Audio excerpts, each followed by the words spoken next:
السلام علیکم. زه ډاکټر آصف ریاض خان کینسر سپیشلیست لایف کیر هاسپټل نه تاسو سره خبرې کوم.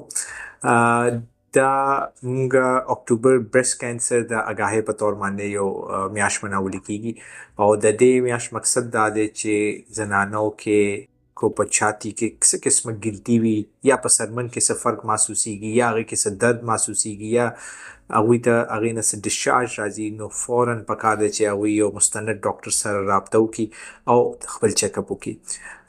دې کې یو خوشخبري خبره دا ده چې مونږ په دې میاشت کې دا زموږ مینجمنت دا فیصله کړې چې مونږ زنانو ته برېسټ کینسر کو هغوی اسسمنټ کول غواړي، نو هغوی له مونږ فری آف کاسټ کنسلټیشن ورکو او الریډي مونږ میموګرافي چې د هغې باندې 50% رعایت کړی دی.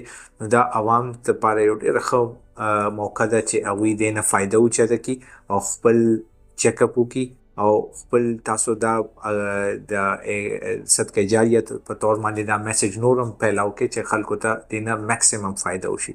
السلام علیکم.